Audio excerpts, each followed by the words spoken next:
In today's video, I'm going to teach you how to create a balance report.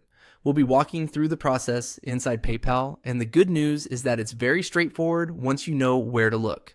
If you need a report for bookkeeping, account review, or simply to track balances over a specific period of time, this is a quick and reliable way to generate it. To begin, sign into your PayPal account and go to the activity section.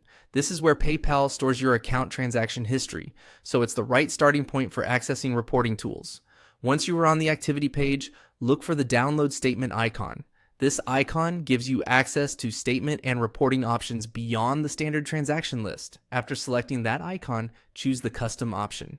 This is important because the custom area allows you to create more specific reports instead of relying only on preset statements. From there, select Balance Report.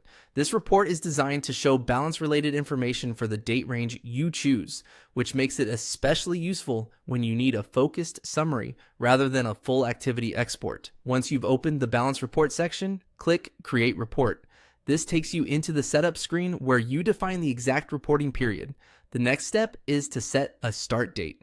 Choose the beginning of the time frame you want the report to cover. Try to be precise here, especially if you're preparing records for a month-end close, reconciliation, or internal review. Next, set the end date. This tells PayPal where the report should stop, so make sure the date range matches exactly what you need. A helpful tip here is to double-check both dates before moving on. Even a small date mismatch can leave out transactions or include extra activity, which may affect your final report. Once your start date and end date are in place, click Create. PayPal will then begin generating the balance report based on the range you selected.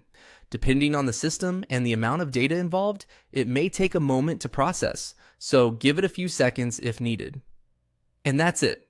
You've successfully created a balance report in PayPal. If you use reports regularly, it can be helpful to keep a consistent date format and reporting schedule, so your records stay organized and easier to compare over time. Thanks for watching, and I hope this made the process clear and easy to follow.